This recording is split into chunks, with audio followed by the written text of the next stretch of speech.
Assalamualaikum warahmatullahi wabarakatuh. Waalaikumsalam warahmatullahi wabarakatuh.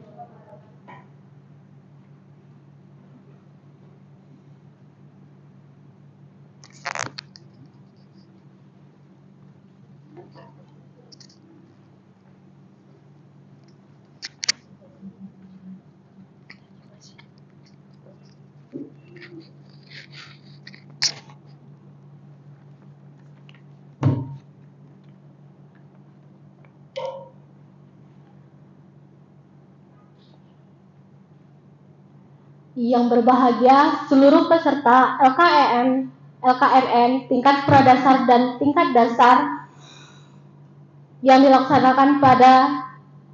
dilaksanakan di Universitas Taman Siswa Padang akan dilanjutkan siang ini dengan penyampaian materi tentang keterampilan berkomunikasi dan administrasi yang akan disampaikan oleh Bapak Dr. Hafrizal Okta Adi Putra SEMM. Kepada Bapak dipersilahkan.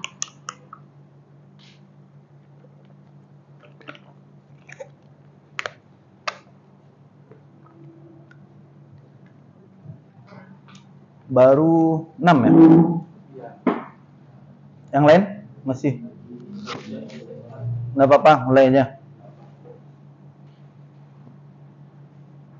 Oke, saya mohon maaf juga karena jadwal Jumat ini banyak yang dadakan, padat. Waktu itu kan Ajo sampaikan saya hari Sabtu yang lalu ya, mohon jadi pemateri di kegiatan LKMM tingkat pradasar dan dasar, langsung 2 materi waktu itu diminta. Karena waktu itu jadwal kosong, saya akan saja. Ternyata hari Rabunya Ajo ngirim surat ke saya, dapatlah jadwal saya di Jumat dan Sabtu. Saya mintanya Jumat karena setahu saya waktu hari Rabu itu, Jumat itu jadwal saya memang kosong, termasuk soal jadwal ngajar. Nah, Sabtu itu agak full karena saya harus ngajar juga di MM. Nah, ternyata di Jumat ini tadi pagi jam 10 ada kegiatan seminar proposal mahasiswa, lalu bersamaan dengan rapat dengan MNC Sekuritas. Lalu ternyata jam 1:30 ini ada jadwal kompre yang ternyata juga mahasiswa bimbingan saya dan saya sebagai ketua sidang komprenya. Lalu panitia PMB baru tadi siang masuk suratnya rapat, lalu ditambah jadwal ini. Nah, saya komit untuk di sini dulu sampai nanti jam 2, mudah-mudahan bisa tercapai. Tapi saya izin nanti keluar sebentar, tapi saya tinggalkan latihan prakteknya. Nanti saya minta bantu ke panitia. Setelah itu kita lanjut ke materi berikutnya adalah soal administrasi. Oke, bismillahirrahmanirrahim. Assalamualaikum warahmatullahi wabarakatuh. Salam dan bahagia. Salam. Kalau ada yang dari luar taman siswa, ada yang dari UI, siapa namanya? Kahfi. Yang lain ada yang dari Dharma Andalas tadi belum masuk. Oke, jadi Kahfi salam dan bahagia ini adalah salam ciri khas dari taman siswa, tidak hanya tingkat universitas tapi dari perguruan di universitas, di SMA, SMK, SMP maupun SD, itu adalah salam ciri khas dari taman siswa, namanya salam dan bahagia. Semacam doa. Kalau bahagia itu kan tingkatan yang paling akhir. Kalau uang adalah alat kan, tools. Tujuan dari akhirnya itu adalah bahagia. Nah, bahagia ini adalah tingkatan paling akhir di urusan dunia. Setuju kan? Kalau uang tidak bahagia, susah juga kan? Stres gitu. Kalau tidak ada uang tidak bahagia juga susah juga. Nah, tidak ada uang tapi bahagia, nah itu adalah tingkatan yang paling akhir gitu. Karena uang itu menurut saya adalah alat untuk mencapai rasa bahagia. Oke, sebagaimana yang sudah disampaikan tadi, bahwasanya materi saya pertama adalah tentang komunikasi. Nanti kita akan banyak berdiskusi dan praktek tentang bagaimana komunikasi ini. Sebenarnya kalau dilihat dari bagian-bagian yang terkait dengan komunikasi ini adalah bisa kita tunjukkan ke hal yang terkait dengan literasi.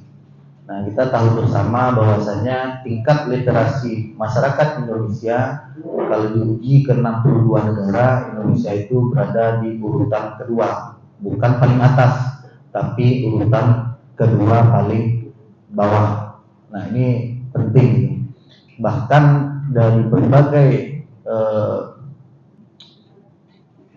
gen, terakhir katakanlah gen X, Y, Z, itu hampir rata-rata sama. Makin kesininya tingkat literasinya makin rendah. Nah, berkomunikasi ini bagian dari yang namanya literasi itu. Hal-hal dasar dari komunikasi itu adalah literasi. Oke, mohon maaf saya duduk saja, tidak usah berdiri. Slide-nya sudah muncul. Sebelum mulai saya perkenalkan diri. Tadi sudah disampaikan nama. Lalu kalau soal aktivitas di Taman Siswa, kebetulan dipercaya menjadi wakil rektor 2. Kalau periodenya ini sudah sebenarnya periode kedua. Selain itu juga menjabat sudah 1 tahun sebagai PJ Dekan Fakultas Sains Teknologi dan Pendidikan Universitas Taman Siswa Padang. Lalu juga Sekretaris Senat Universitas Taman Siswa Padang. Nah, kalau di luar mungkin banyak. Ajo ini sebenarnya teman baik saya dulu dari 2009. Saya kenal beliau di HIPMI. Ternyata jadi mahasiswa saya di Taman Siswa. Usianya di atas saya, Ajo ini. Saya kelahiran 85. Ajo ini 80. 84. Kan di atas saya itu. Kita berteman baik sudah lama. Dan beliau juga mungkin tahu aktivitas saya di luar. Organisasi ada di Golkar, di HIPMI, di AMPI. Kalau di Golkar wakil sekretaris bidang organisasi. Kalau di HIPMI mulai dari BBC Padang angkatan pertama, wakil kompartemen bidang 2, keuangan dan perbankan, naik ke ketua kompartemen, lalu di periode berikut naik ke ketua bidang. Di periode berikutnya ketua organisasi dan kaderisasi di BBC Padang, lalu di periode Zigo Rolanda jadi ketua organisasi kaderisasi dan keanggotaan. Di periode berikutnya periode Krajisa masih ketua organisasi kaderisasi dan keanggotaan. Periode sekarang zamannya Brian Putra Basara masih ketua organisasi kaderisasi dan keanggotaan. Dan terakhir di Munas kemarin, hasil Munas itu saya dipercaya di pengurus BPP sebagai kompartemen Bina Wilayah Sumatera atau Korwil Sumatera BPP HIPMI. Ada AMPI, kalau mungkin saya di sekretaris AMPI. Nah, sekarang saya lagi menyusun pengurus AMPI Sumatera Barat. Kalau ada yang minat silakan nanti daftar saja ke Ajo, nanti titipkan. Ini kader kita di Taman Siswa hasil dari LKMM, langsung masuk ke AMPI. Kan luar biasa ini. Nah, itu pengalaman organisasi. Kalau pekerjaan sebenarnya selain dosen juga ada beberapa kegiatan usaha di luar kampus ini. Tapi yang namanya kita anak muda kan harus multitasking. Anak-anak gen X mungkin tidak bisa ya. Tapi anak-anak gen Y, gen Z itu bisa multitasking. Nah, kawan-kawan mahasiswa sebenarnya juga harus buka mata, lihat keluar apa yang sudah dikerjakan oleh anak-anak di usia kita pada hari ini gitu. Jadi jangan sampai ketinggalan, jangan sampai terkungkung, terputar di taman siswa ternyata orang sudah jauh meninggalkan kita. Itu penting gitu. Saya jujur saja mungkin yang membangun keberhasilan tahapan-tahapan saya itu bukan karena kemampuan akademik saya paling baik di kelas, tidak. Tapi salah satunya adalah soal membangun komunikasi. Saya aktif di luar, banyak bersilaturahmi. Kalau di kampus itu dulu teman saya rata-rata angkatannya 3 atau 4 tahun di atas saya. Orang-orang sudah hampir tamat kalau saya mau masuk kuliah itu. Saya langsung berteman dengan kawan-kawan saya itu, senior saya angkatan 3 angkatan atau 4 angkatan di atas saya. Itu salah satu kunci sukses gitu. Jadi bukan karena kemampuan akademik semata gitu. Kalau saya bukan yang terbaik di kelas, apalagi kalau S1 itu kacau juga itu. Jarang masuk kuliah, ya, hampir sama lah dengan mahasiswa-mahasiswa lainnya. Nah, pernah ikut LKMM hanya pembukaan saja. Tapi sekarang disuruh ngasih materi yang terkait dengan LKMM ini. Di Bung Hatta, saya satu di Bung Hatta dulu. Hadir LKMM, tapi pembukaan saja. Setelah itu nak masuk-masuk. Nah, itu kan tidak perlu juga dicontoh. Tapi kunci suksesnya salah satunya harus saya akui adalah soal komunikasi. Nah, kita akan banyak nanti komunikasi ini yang terkait dengan tadi public speaking kabarnya. Dengan siapa? Belum ya? Nah, yang tadi sebelumnya ada materi public speaking. Apa? Oh, sifat kritis. Oke. Sekarang komunikasi public speaking masuk ke sini. Bukan hanya komunikasi personal berarti. Kemampuan berbicara, jadi include ya. Oke, next. Nah, ini yang paling dasar dulu soal kabelnya goyang. Oke, ini komunikasi kalau enggak bisa dibagi ke masing-masing peserta via Japri saja. Nah, komunikasi itu serapan dari bahasa Belanda. Ini mungkin sekedar mengetahui asal usul saja. Indonesia itu kan kita kenal lama terjajah oleh Belanda. Kalau ditelusuri lagi, bukan negaranya sebenarnya, tapi adalah VOC. VOC itu adalah perusahaan dagang dari Belanda. Pertama datang ke Indonesia dengan misi dagang, lalu lama-lama ya menguasai, lalu menjajah, negaranya masuk. Kurang lebih hampir 350 tahun. Nah, maka untuk itu wajar rasanya istilah-istilah penggunaan bahasa itu banyak diadopsi dari bahasa Belanda. Nah, termasuk komunikasi ini adalah serapan dari bahasa Belanda, yaitu komunikasi. Sama korupsi itu juga asal usulnya dari bahasa Belanda juga, korupsi. Nah, maknanya adalah proses ketika seseorang atau beberapa orang atau kelompok atau organisasi dan masyarakat menciptakan dan menggunakan informasi agar terhubung dengan orang lain dan lingkungan. Itu kan kata kuncinya adalah terhubung, baik itu secara personal maupun secara massal. Kalau personal berdiskusi secara langsung tatap muka, bisa juga intrapersonal, bisa juga komunikasi massal dalam bentuk public speaking, bisa juga dengan menggunakan media. Nah, media sekarang banyak untuk mengkomunikasikan aktivitas adik-adik mahasiswa. Ada Instagram, ada Facebook. Nah, makanya saya sering kritis juga ke mahasiswa, apa yang diposting di media sosial itu adalah cerminan dari kualitas masing-masing pribadi. Termasuk juga komentarnya, semakin kasar dan buruk komentarnya, semakin menunjukkan kualitas baik atau tidaknya seseorang. Kalau kasar berarti kan kualitasnya buruk kan? Oke, ini dari telepon tuh sama mahasiswa. Bentar ya. Saya jelaskan bagi yang belum datang tadi, kebetulan ada DEMPET 3 jadwal hari ini. Ada mahasiswa Kompri, kebetulan saya ketua pengujinya. Ada rapat PMB juga, tapi saya akan selesaikan satu materi sebelum saya izin nanti. Nah, itu contoh komunikasi yang sebenarnya tanpa kita sadari adalah yang media sosial tadi menggambarkan bagaimana kualitas seseorang, termasuk soal postingannya. Lalu faktor yang mempengaruhi komunikasi itu terkait juga dengan latar belakang budaya, dibangun dari kebiasaan, dari hal-hal yang dibangun dalam kehidupan sehari-hari. Ada mungkin orang di suatu daerah tidak biasa komunikasi dengan bertatap mata. Kontak mata dianggap sebagai sesuatu yang tabu misalnya. Nah, itu kan soal latar belakang budaya. Lalu tradisi berkomunikasi misalnya.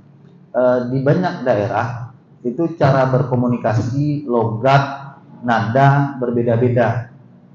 Kalau berbicara dengan orang Sumatera Utara misalnya, itu kan seperti kelihatan marah terus, padahal itu adalah standar komunikasi orang Sumatera Utara. Nah, kalau dengan Jawa misalnya, memang tutur katanya lembut, intonasinya lemah lembut, bicaranya pelan, pokoknya hal yang mencerminkan sopan santun gitu. Nah, ini kan berbeda gitu. Nah, ini yang mempengaruhi adalah latar belakang budaya dari daerah masing-masing. Lalu ikatan kelompok atau grup, organisasi, instansi, institusi di mana orang-orang tersebut menjalin komunikasi, itu juga merupakan bagian yang mempengaruhi komunikasi. Lalu soal harapan. Nah, kalau saya gambarkan, harapan ini adalah ketika 1-2 orang berkomunikasi, dia akan bisa nyambung ketika si pendengar itu sesuai dengan apa yang ingin dia harapkan dapatkan dari si yang bicara. Kalau informasi itu dia tidak sesuai dengan harapannya, biasanya dia akan mendengar, tapi bisa saja dia dalam mendengar itu tidak memikirkan apa yang disampaikan oleh orang yang menyampaikan pesan. Nah, itu soal harapan.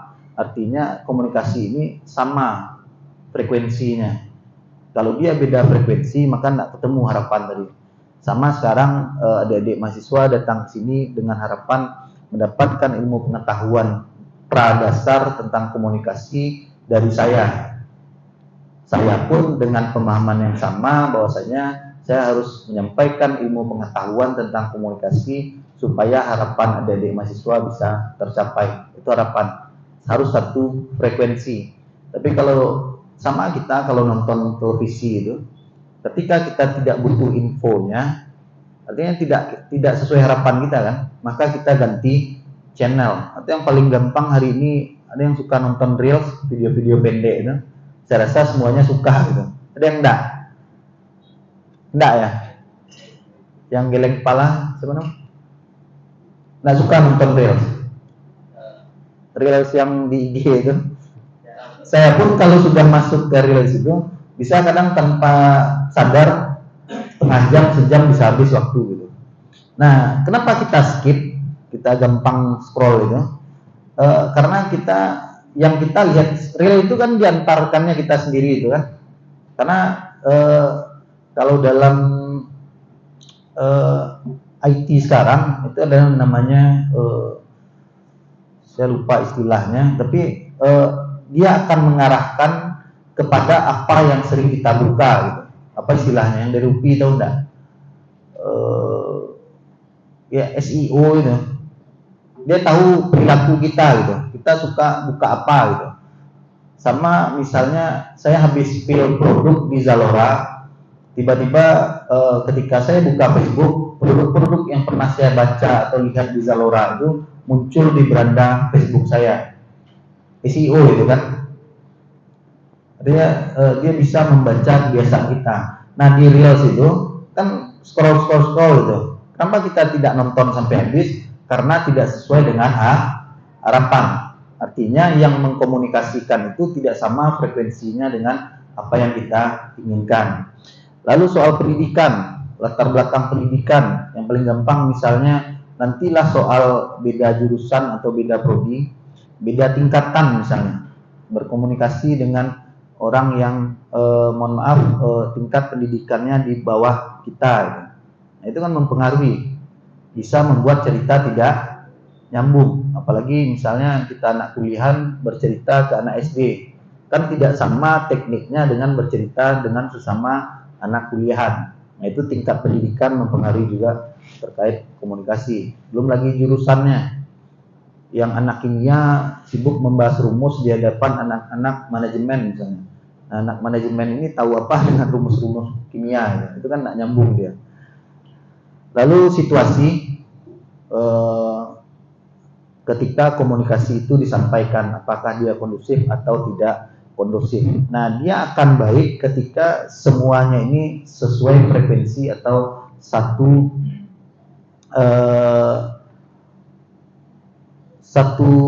kesatuan yang memang tidak bisa terpisahkan dari kesuksesan komunikasi tersebut.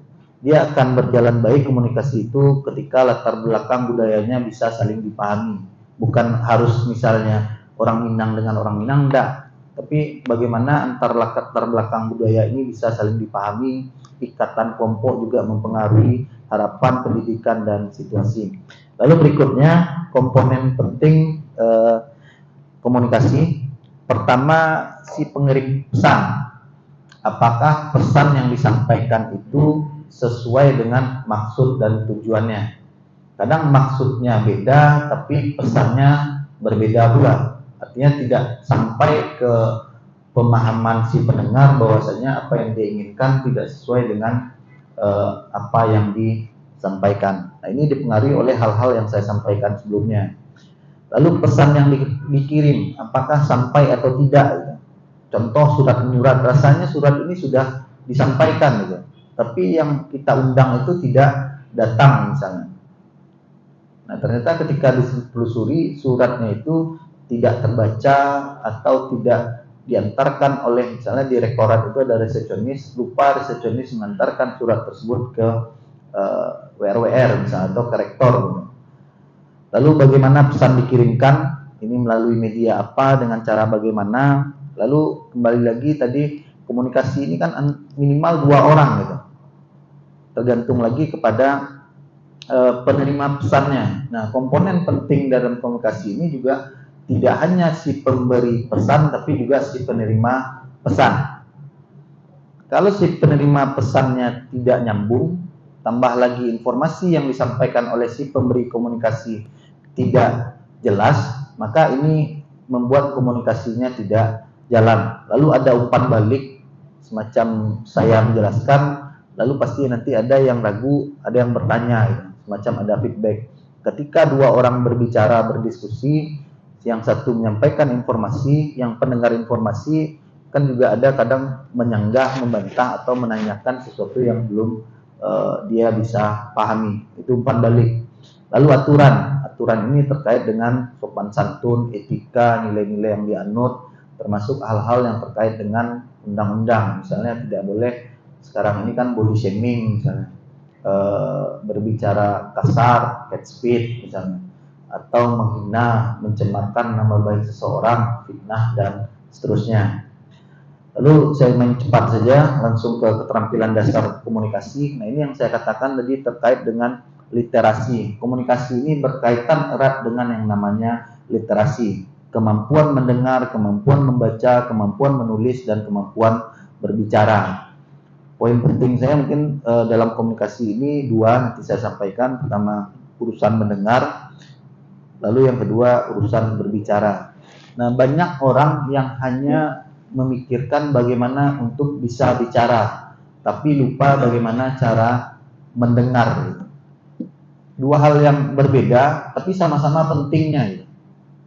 Banyak orang yang ingin bicara, tapi sangat sedikit orang menyadari bahwasanya mendengarkan itu juga bagian yang tidak kalah pentingnya. Nah, hari ini sangat terbantu dengan perkembangan komunikasi elektronik, IT khususnya.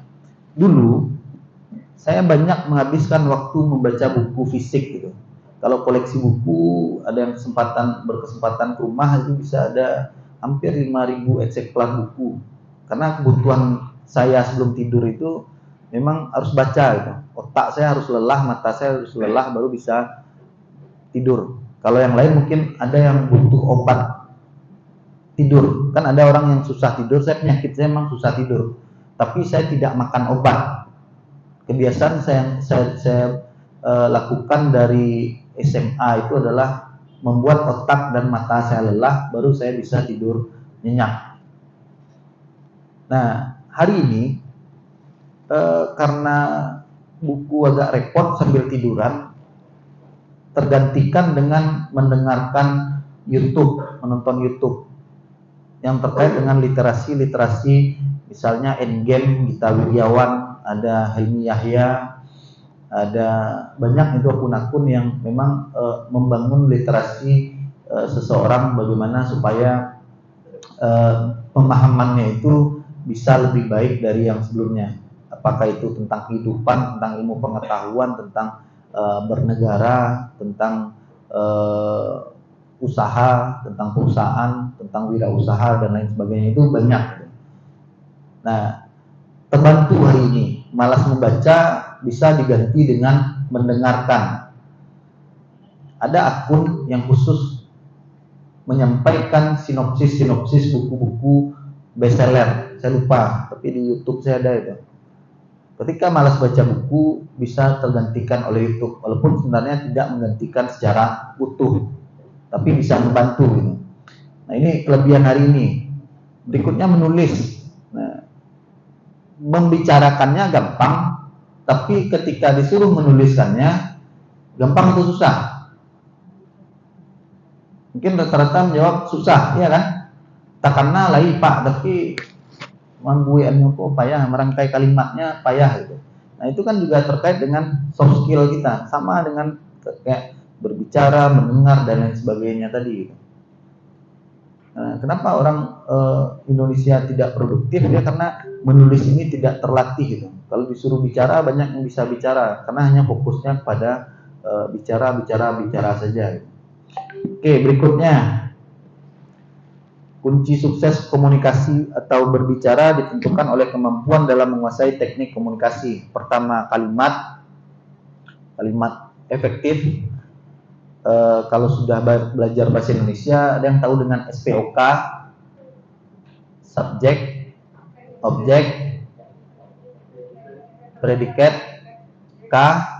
keterangan. Nah, itu kita sudah belajar dasar semuanya itu, membuat kalimat. Nah, kalau saya meriksa skripsi itu bisa, kalau aturannya itu kan SPOK. Nah, bisa terbalik-balik, dia terangkan dulu baru masuk ke subjek atau objeknya. Ada juga benarnya, tapi membuat kalimat itu tidak efektif. Kan kita diajarkan dulu bagaimana membuat kalimat efektif gitu. Nah, ini kemampuan yang perlu dikuasai gitu. Lalu bahasa terkait dengan, nah, saya ada menarik. Saya dari dulu saya perhatikan video rekaman saya susah menghilangkan logat Minang saya. Walaupun saya berbahasa Indonesia hari ini, tapi tidak halus gitu. Paham nggak maksudnya? Saya sudah coba belajar, lucu jadinya. Ke DKI-an jadinya. Ke DKI-an. Ya lucu gitu. Jadi saya lihat beberapa public figure, ada orang tokoh-tokoh Sumatera Utara yang memang ternyata dia tetap eksis dengan logat Sumatera Utaranya. Mungkin di sini yang paling sering keluar di media hari ini Pak Mahfud MD. Logat apa Pak Mahfud itu? Madura kan? Tidak hilang kan? Kan terasa saja itu. Kalau Pak Mahfud itu ngomong kita tahu ini orang Madura misalnya, orang Bangkalan misalnya. Nah, itu kelemahan yang sebenarnya terhukum oleh karena keseharian kita berbahasa Minang gitu. Logatnya itu sulit hilang gitu. Ya, saya pada akhirnya menyerah, ya biar sajalah gitu. Karena melekat juga dengan nama saya, misalnya Hafrizal. Kalau sudah Zal itu kan orang Pariaman, ya udah paham saja orang itu. Ini orang Padang, nah ini orang Minang. Nah, ini kelemahan. Tapi sebenarnya bisa dilatih gitu. Bisa dilatih dengan catatan kita berada di lingkungan yang memang sehari-hari berbahasa Indonesia. Tapi kalau kita di sini ya nyugalan lo di kawan kan, ya kan. Termasuk juga misalnya berbahasa asing. Saya pasif bisa, tapi tidak untuk berkomunikasi secara langsung gitu. Sempat bisa, tapi hanya beberapa bulan saja, dicoba lagi sudah tidak bisa. Nah, itu kenapa? Karena tidak ada pengulangan atau tidak kita temukan lawan bicara dalam kehidupan sehari-hari dengan frekuensi yang sama dari soal bahasa. Cobalah sepakat saja di satu kelas itu kita berkomunikasi di kelas ini wajib menggunakan bahasa Inggris gitu. Saya yakin 2 bulan itu sudah bisa berbahasa Inggris. Dasarnya kan vocab kan, sudah bisa gitu. Walaupun soal grammar apa segala macam itu bisa diperhalus gitu. Begitu juga bahasa Indonesia. Sepakat kita di kelas ini tidak boleh ada yang berbahasa Minang atau berbahasa daerahnya. Nah, itu bisa. Nah, ini celakanya, jangankan antar negara, kita di Sumatera Barat saja penggunaan istilah masing-masing daerah kalau soal bahasa juga berbeda-beda. Sampelo, Kaliki, Pepaya, Batia, apa lagi. Nah, kadang kita tanya juga kan ke teman itu apa gitu. Itu hal-hal yang sebenarnya menjadi bagian yang tidak lepas dari tradisi atau nilai-nilai yang terbangun dalam kehidupan sehari-hari. Lalu vokal, terlalu lambat, terlalu keras, ini sebenarnya harus energik ya. Tapi baterai sama-sama hampir habis ini. Maksudnya ini jamnya kan memang jam rawan gitu. Saya pun dari pagi tadi sudah ada beberapa aktivitas gitu. Jadi mudah-mudahan vokal saya masih baik, tapi tidak mungkin dengan ekspresi gitu. Ini kan bicara ekspresi. Lalu intonasi, artikulasinya juga harus jelas, a, i, u, e, o. Tidak seperti berbisik, kata-katanya itu jelas. Kalau belajar vokal itu kan artikulasi, apalagi yang guru ada enggak yang ikut paduan suara di sini? Jelas a, i, u, e, o nya. Lalu berikutnya soal bicara efektif, berpikir sebelum bicara. Apa yang disampaikan itu informasinya pas, tepat, sesuai dengan apa yang ingin disampaikan dan bisa dipahami dengan baik oleh si pendengar. Lalu mengenali lawan bicara, bicaranya ketinggian tapi yang dihadapi tidak sama misalnya. Istilah-istilah yang digunakan terlalu tinggi tapi menyulitkan lawan bicaranya untuk memahami, itu juga tidak efektif. Ada orang ingin terlihat berkelas dalam tanda petik, ingin kelihatan berpendidikan, menggunakan banyak istilah dalam bicara, tetapi keliru soal makna. Jangankan si pendengarnya, dia saja keliru untuk menempatkan istilah tersebut dalam narasinya. Itu bahaya juga. Nah, di banyak kesempatan, kebetulan saya banyak beraktivitas sebagai konsultan juga di luar ini, terutama untuk para politisi. Yang paling sering masalah itu adalah soal terpleset bicara gitu. Paham nggak maksudnya? Makanya lebih baik pakai teks daripada bicara tidak pakai teks tapi melebar kemana-mana yang pada akhirnya terpleset. Kalau dulu terpleset biasa saja. Kalau sekarang kan seperti yang dipakai Ajo ini, direkam semuanya gitu. Nah, dipotong oleh orang, lalu itu yang diviralkan misalnya. Lebih baik pakai teks gitu. Nah, berpikir sebelum bicara ini adalah bagian yang memang menyebabkan seseorang menjadi tidak efektif untuk bicara itu. Tujuannya misalnya, kalau soal komunikasi massa di politik itu, untuk membuat simpatik orang, kalau terpleset bicara kemana-mana, yang harusnya simpatik jadi tidak simpatik gitu. Nah, itu berpikir sebelum bicara. Kapan perlu pakai teks? Nah, kenapa harus ada PowerPoint? Supaya saya bicara tidak lari kemana-mana. Poin-poinnya jelas gitu. Walaupun kata Rocky Gerung, orang kalau bicara pakai PowerPoint itu berarti dia tidak mempunyai power gitu. Karena ada sempat viral, tapi saya tidak peduli dengan itu. Saya khawatir apa yang saya sampaikan lari dari konteks yang ingin saya sampaikan. Lalu mengenali lawan bicara, ringkas dan efektif. Ingat juga misalnya kalau di materi ini kawan-kawan mahasiswa sudah menyediakan waktu luang 2 hari untuk mendengarkan narasumber, tapi tidak mungkin di urusan lainnya. Ketemu orang klien di luar yang mereka hanya butuh waktu 10 menit. Ketemunya saja susah. Sudah ketemu hanya dikasih waktu 10 menit. Sementara kita harus menyampaikan proposal penting yang bisa merubah kehidupan kita di kemudian hari misalnya. Ketemu investor, dia kasih waktu 10 menit. Nah, bagaimana bisa bicara 10 menit itu tapi tujuan sampai dan mengesankan? Tinggal browsing saja di YouTube itu bagaimana bicara efektif sampai hanya durasi 10 menit orang terkesan. Ini sudah banyak referensi sekarang. Tapi perlu saya ingatkan, ringkas dan efektif ini adalah sesuatu yang harus pada hari ini gitu. Karena orang-orang sukses, kalau kita ingin sukses itu kan pergaulan juga harus berada di lingkungan orang-orang sukses misalnya. Orang-orang yang seperti itu rata-rata punya waktu yang sangat terbatas. Ketika ketemu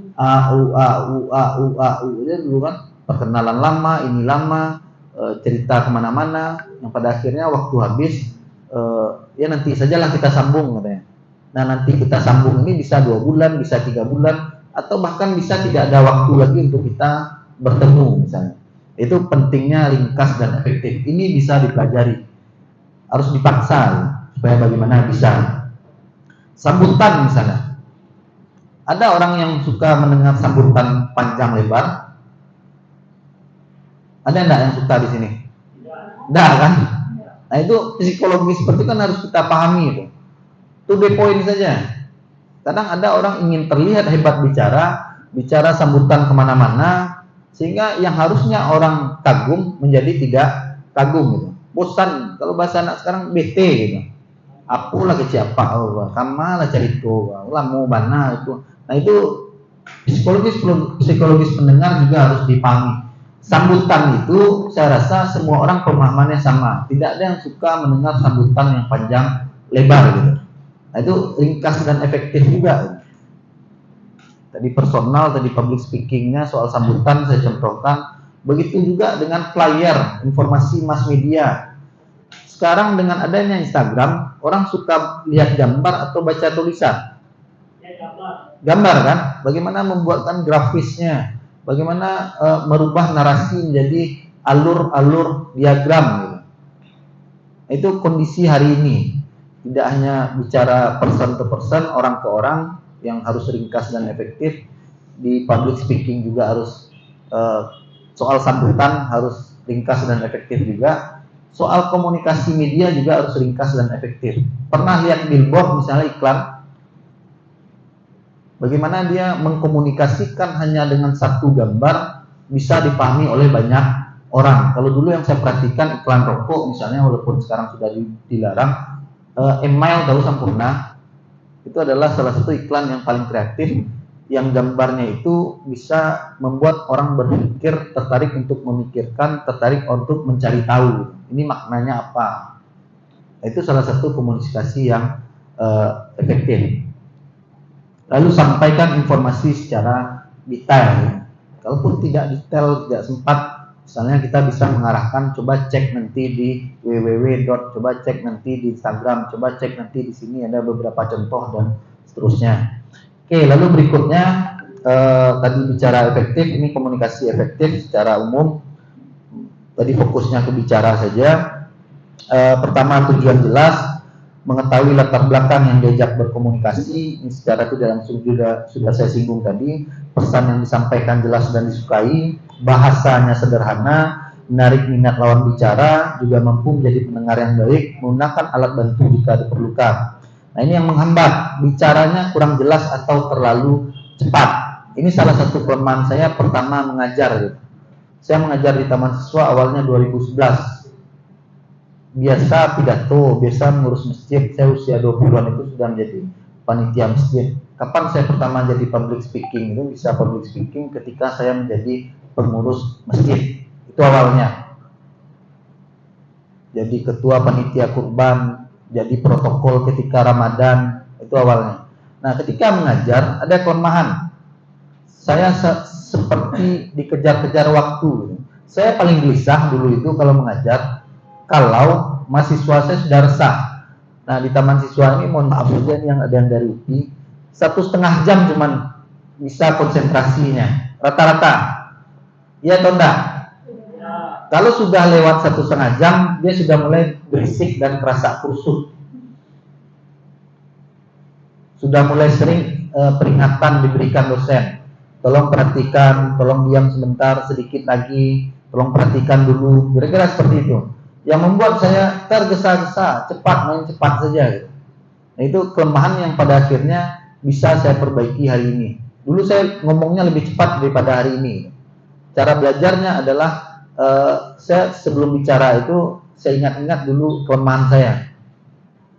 Saya terlalu cepat, berarti saya harus memperlambat durasi atau tempo bicara saya. Sebenarnya cara belajar yang lain juga bisa, bicara di depan kaca misalnya, melatih berbicara dengan orang per orang misalnya, dengan teman, atau banyak hal lain lagi yang bisa kita lakukan. Dari video ini beberapa kali saya juga melakukan evaluasi bagaimana saya bisa bicara lebih baik. Nah, ada kelemahan juga terkadang di beberapa kesempatan karena tidak siap disuruh untuk kasih sambutan misalnya di banyak organisasi itu, memang poin pentingnya adalah minimal kita harus ketik dulu poin-poinnya.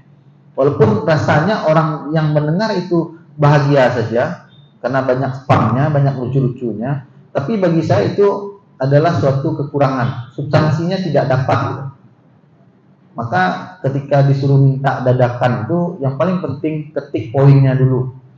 Apa yang harus saya sampaikan? 1, informasi tentang organisasi ini. 2, hal-hal yang akan dilakukan ke depan. 3, apa yang terkait misalnya lagi soal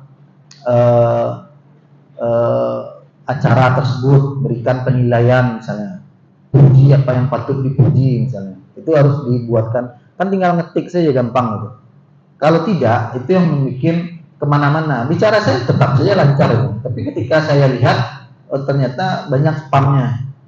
Itu kalau ada yang rekam misalnya. Tapi kalau tidak ada yang rekam, ketika saya rasa substansi saya tadi apa gitu. Itu karena tidak pernah mengetikkan poinnya. Nah, itu saya belajar sendiri dan saya perbaiki. Tapi itu dulu gitu.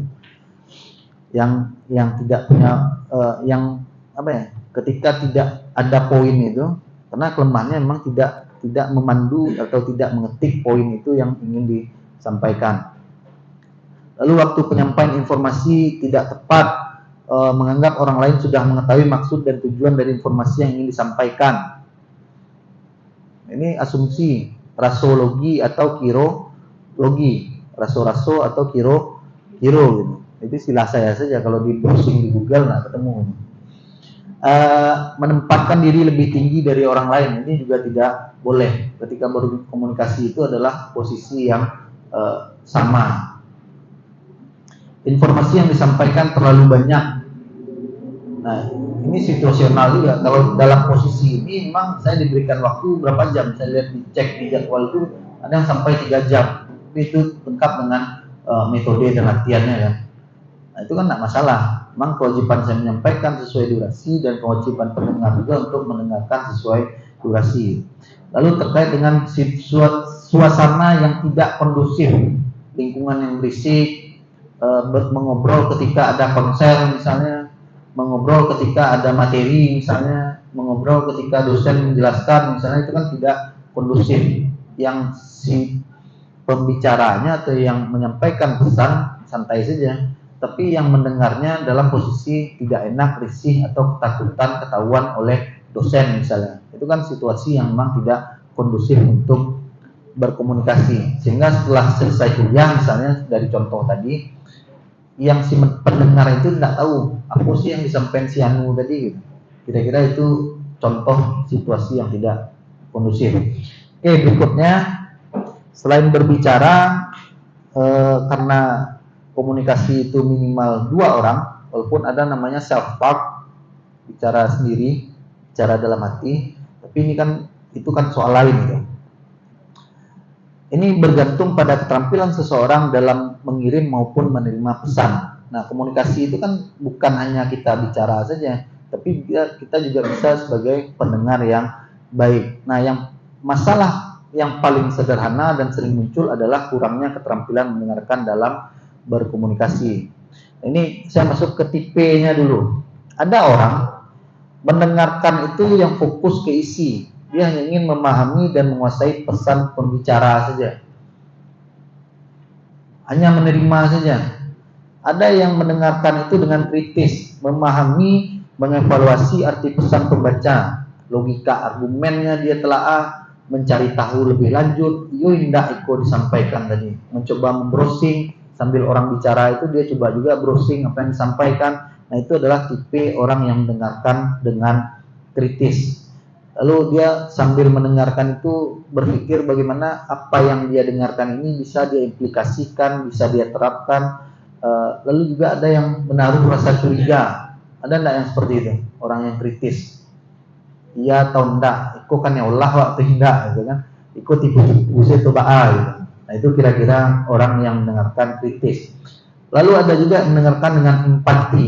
Ini tergantung substansi dari pesannya. Memahami perasaan, kebutuhan dan keinginan pembicara, menghargai sudut pandangnya terlepas dari apakah punya perspektif yang sama atau tidak. Kalau yang paling gampang itu adalah mendengarkan curhatan orang patah hati misalnya. Walaupun kita tidak perlu atau tidak merasa penting mau patah hati, mau enggak dia, tapi kita dituntut untuk empati bagi si pembicaranya, ya kan? Orang patah hati itu kan dia maunya didengarkan menurut versi terbaiknya, ya kan?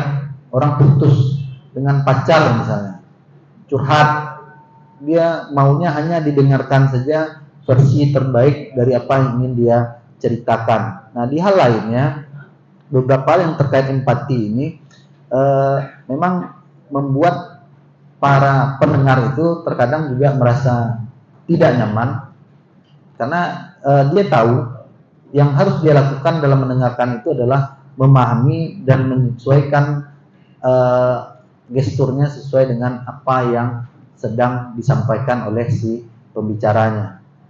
Misalnya kalau dalam komunikasi dalam kehidupan sehari-hari, minggu lalu saya ada mendatangi kegiatan kongsi kematian di komplek. Kebetulan ada profesor yang meninggal, Profesor Dr. Haji Wadi Anwar Datuk Tunarung, cukup dikenal itu.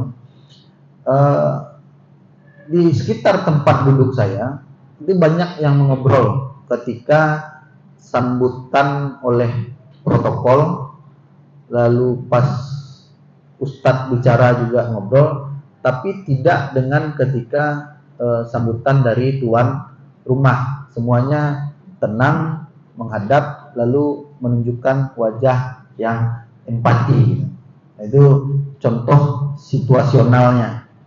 Nah, di beberapa kegiatan itu sebenarnya tipe mendengarkan ini sesuai bagaimana kita ingin dilihat oleh si pembicara gitu. Ada yang saya lihat di sini dia angguk-angguk saja, tapi kalau yang ingin dia sampaikan ekspresinya itu adalah ekspresi saya memahami gitu. Ada yang bergaya ekspresi bingung.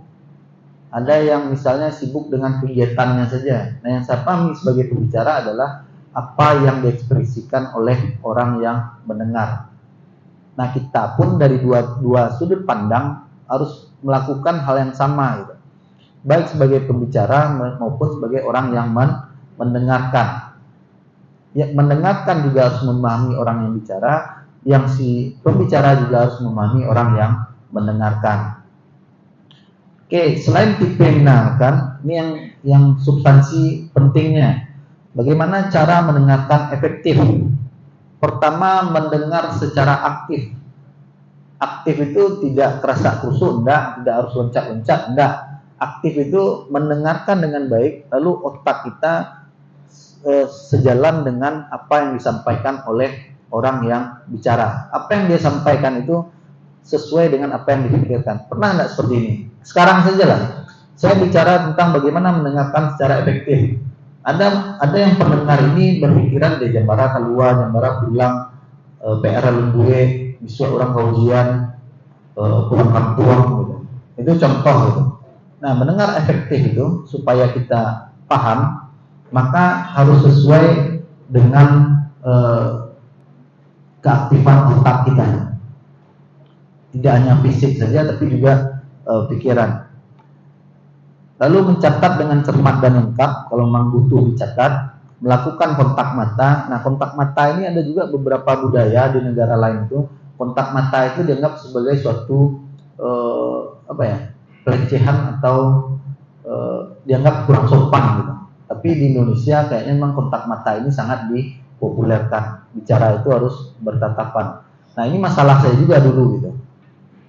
Bukan saya sempurna saja seperti sekarang, enggak gitu. Kelemahan banyak. Kelemahan saya dulu salah satunya juga adalah, selain tadi saya ulas bicara cepat misalnya, saya agak sedikit risih ketika berkontak mata. Itu dulu gitu. Gimana sih kontak mata? apalagi ketika saya dipandang itu kan malu juga. Apalagi perempuan, saya pemalu pula dulu kan. Ada enggak yang merasa sama gitu?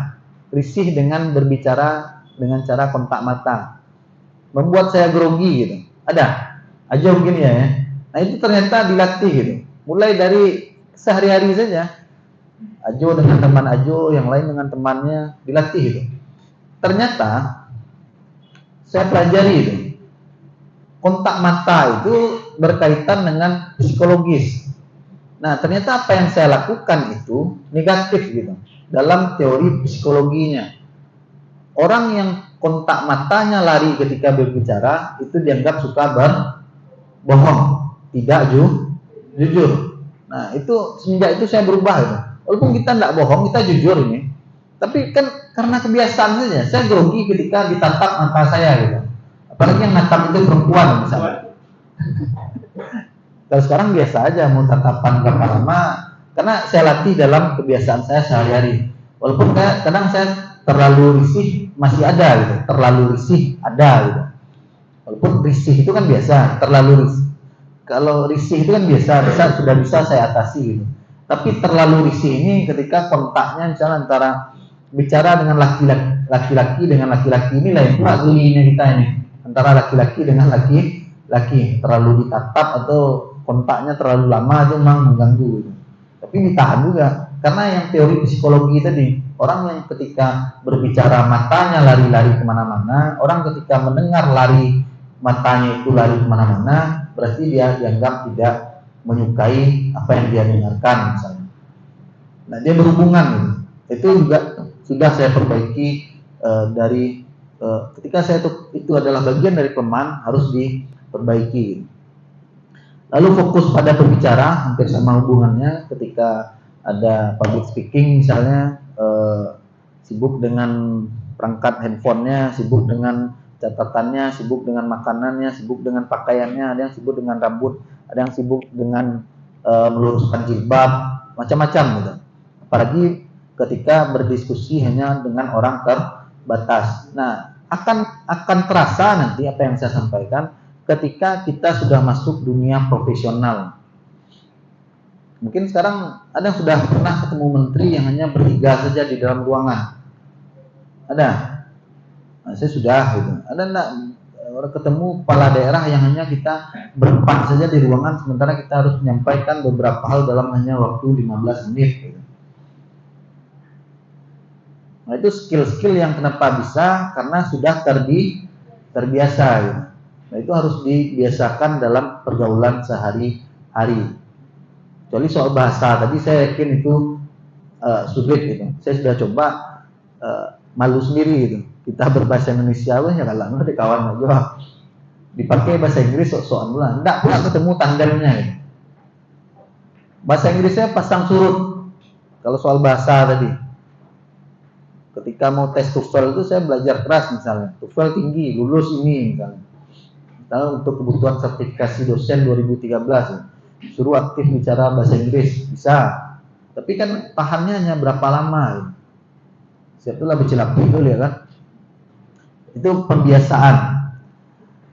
Lalu mengurai poin penting untuk mempertahankan atensi dan pemahaman, mana yang harus menjadi poin penting, mana yang tidak gitu. Lalu untuk efektif mendengar juga harus menyesuaikan gaya mendengar terhadap situasi yang dihadapi. Kalau diskusi misalnya mendekatkan kuping, kalau dengan atasan misalnya dengan mendengar agak membungkuk sedikit, ya sesuai dengan situasi lah gitu. Lalu memberikan isyarat nonverbal pada pembicara, misalnya mengangguk ketika paham, itu juga bagian dari menghormati orang yang bicara. Lalu menaikkan alis untuk menunjukkan rasa terkejut atau skeptis gitu. Walaupun itu hanya pura-pura gitu. Tapi itu adalah bagian dari seni mendengarkan. Saya yakin antara bawahan dan atasan, terutama ASN dengan kepala daerah, kan dia iya saja semuanya kan, nggak ada yang berani bantah. Kalau dia bantah, non-job atau dipindah tugaskan misalnya. Apalagi di TNI, apalagi di institusi militer, Polri gitu. Dia juga belajar ini bagaimana soal seni mendengarkan. lalu menyimpan pertanyaan atau ketidaksetujuan sampai waktu yang tepat. Bisa bertanya, kalau memang nggak mungkin ditanya ya sudah nggak usah tanya gitu. Mengabaikan perbedaan gaya dan tetap fokus pada pesan berbicara, membedakan antara poin utama dan poin pendukung, selanjutnya mencari peluang untuk belajar. Mungkin itu beberapa poin penting dari apa yang ingin saya sampaikan. Diskusinya nanti kita lanjutkan soal komunikasi, tapi saya ingin latihan dulu. Saya minta di sini berapa ini? 7. Di sini 1, 2, 3, 4, 5, 6, 7, 8. Ayo ikut 5, berarti berapa tuh? 9 di sini, 7. Pindah 1 ke sini. 1 orang saja. Oke, supaya cepat, saya minta nanti yang di sini ke sini mencari teman berpasangan. Terserah pilih siapa saja. Paham ya? Saya minta 1, ada yang bercerita dari sini, di sini yang mendengarkan. Terserah ceritanya apa saja, sesuaikan dengan apa yang saya sampaikan tadi. Kalau lupa, tadi yang ini sudah dibagi aja ya, sudah dibagi, bisa lihat handphonenya lagi. Kalau lupa, bagaimana bicara yang baik, bagaimana mendengarkan yang baik gitu. Nah, si yang mendengarkan nanti setelah selesai mendengarkan apa yang diceritakan, katakanlah ini kelompok A, ini B. Setelah selesai mendengarkan apa yang disampaikan oleh kelompok A, yang kelompok B meresumi apa yang disampaikan. Waktu bicaranya hanya 10 menit. Oke, waktu bicaranya hanya 10 menit. Boleh cerita tentang pengalaman hidup, boleh cerita tentang masalah percintaan dengan pacar, boleh cerita tentang misalnya pengalaman berorganisasi, boleh cerita tentang materi kuliah, boleh cerita tentang pengalaman di di organisasi kampus, apalagi cerita tentang mengikuti kegiatan. Nah, tugas yang kelompok B setelah dia dengarkan, nanti dia akan ceritakan lagi, tapi ceritanya di depan. Bisa? Bisa kan? Satu kegiatan memenuhi semuanya. Tugas kelompok A menceritakan ke kelompok B.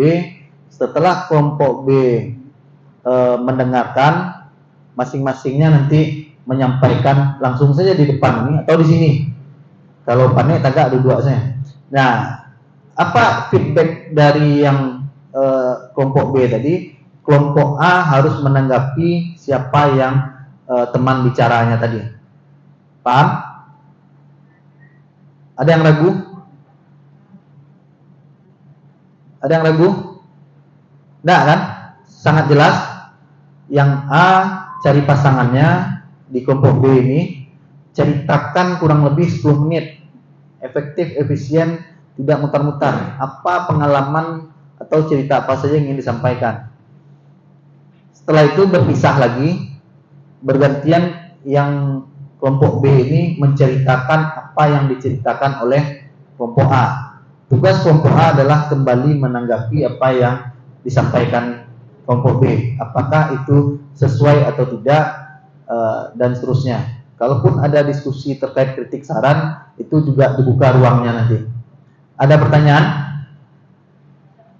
Ada? Kalau serius, biasanya itu hasilnya baik. Nah, sayangnya ini kan malu-malu main-main ya jadi masalah terus itu. Tapi memang harus dipaksa gitu. Kita kan nggak tahu akan jadi apa kita di kemudian hari. Tapi sebenarnya saya sering bicara di kelas misalnya seperti ini. Ketika hal-hal yang harus kita tuntaskan hari ini kita perlambat, maka itu akan menjadi masalah di kemudian hari. Paham nggak maksudnya? Urusan ini sebenarnya sudah harus selesai sejak SMA gitu. Tapi kita tidak pernah tuntaskan gitu. Tahu-tahu rezeki menghinggapi, diterima kerja, ketika di tempat kerja disuruh oleh atasan misalnya bikin PowerPoint gitu. Nah, yang harusnya bikin PowerPoint ini sudah selesai waktu SMA, waktu kuliah, kita tidak pernah memaksa diri untuk bisa membuat PowerPoint yang baik misalnya. Nah, apa kira-kira? Ditolak ba'alah, akhirnya diupahan. Nah, ketika sudah diupahkan, diminta pula mendampingi atasan untuk presentasi. Nah, ketika presentasi, pimpinan minta juga untuk didampingi. Ketika mendampingi pimpinan, tidak lupa pandai mengecek misalnya. Nah, ini kan masalah. Kalau sudah diselesaikan sebelumnya, maka tidak akan jadi masalah di kemudian hari. Jadi intinya saya minta untuk serius. Sama juga misalnya, kenapa saya bisa cepat misalnya. Mohon maaf saja, saya tahun 3 kuliah itu sudah berurusan dengan kontrak, cek, dan lain-lain. Saya tidak hanya bicara saja, tapi saya sudah mempraktekkan apa yang saya sampaikan gitu. Kalau dulu kan perusahaan itu dikenal dengan perusahaan ya stempel di dalam saku saya. Memang itu yang saya kerjakan. Kekuatan utama saya Pak pada surat. Saya dulu tidak hanya melatih untuk bicara, tapi juga sudah harus menuntaskan di tahun 1 atau tahun 2 itu menulis surat. Surat apa? Bukan surat cinta, tapi adalah surat penawaran, proposal kegiatan, hal-hal yang terkait dengan administrasi. Itu yang akan kita bahas nanti. Nah, yang mendampingi surat menyurat itu adalah komunikasi bicara. Gitu. Nah, alhamdulillah itu sudah saya tuntaskan di ketika bangku kuliah. Tidak ada masalah lagi. Gitu. Lalu untuk komunikasi massa sudah banyak yang saya lewati. Masuk misalnya terakhir itu saya berhasil menjadi ketua pimpinan sidang Musyawarah Nasional HIPMI yang di Solo ketika ribut-ribut. Ribut itu bukan pas saya mimpin itu. Itu ketika pimpinan sidang sementara. Kan ada yang ikut organisasi di sini kan. Rapat pleno 1 2 itu dipimpin oleh pimpinan sidang sementara, 3 4 5-nya baru dipimpin oleh pimpinan sidang tetap. Nah, kenapa bisa orang tidak ribut? Kenapa bisa mengatur orang? Karena sudah membiasakan dari awal. Kenapa bisa berkomunikasi dengan baik? Karena sudah terbiasa memaksa diri untuk menjadi lebih baik dari yang sebelumnya. Jadi saran saya, tuntaskan nih apa yang harus kita selesaikan hari ini. Jangan menunda. Terlambat. Makanya di awal saya sampaikan tadi, selagi mahasiswa ini cobalah banyak melihat keluar apa yang sudah dilakukan dan diraih oleh orang-orang seusia kita hari ini gitu. Jangan sampai terlalu jauh ketinggalan gitu. Apalagi soal soft skill. Kedepannya itu mungkin kalau hard skill semuanya sudah rata-rata gitu. Apapun perguruan tingginya, kurikulumnya sama. Setuju atau enggak? Mau di UI, mau di Indonesia ini kurikulumnya sama. Kalau dulu namanya KKNI, diajarkan di UI, diajarkan juga di taman siswa, termasuk UPI. Sekarang kurikulum MBKM, diajarkan di UI, di UGM juga diajarkan di taman siswa, termasuk juga di UPI. Tinggal lagi kemampuan dan kemauan mahasiswa untuk memaksa dirinya supaya bisa rata-rata sama dengan orang-orang di luar sana. Oke, itu sedikit motivasi saja. Mudah-mudahan ini bisa dilaksanakan dengan baik. Terakhir ada pertanyaan? Karena saya tidak di sini nanti. Sudah paham ya? Ya silakan, Kafni. Bertanya Pak Umar, jadi dalam mendengarkan secara efektif yang melakukan kontak mata. Ya. Saya kadang kalau kontak mata dengan orang, kalau terlalu lama saya bahkan menganggap dia untuk menentang saya. Ya. Itu nah, psikologi itu gimana ya Pak? Ya itu masalah budaya sebenarnya, kebiasaan. Makanya tadi saya katakan kontak mata contoh di beberapa negara dianggap sebagai sesuatu yang sensitif. Kalau sensitif di negara itu adalah sesuatu yang porno katanya. Ada itu. Nah kita di sini itu salah satunya. Terlalu lama menatap mata orang seolah-olah itu dianggap sebagai sesuatu yang menantang. Itu memang benar itu. Nah makanya kontak mata ini saya garis bawahi tadi, ini situasional dan bagian dari kelemahan saya dulunya.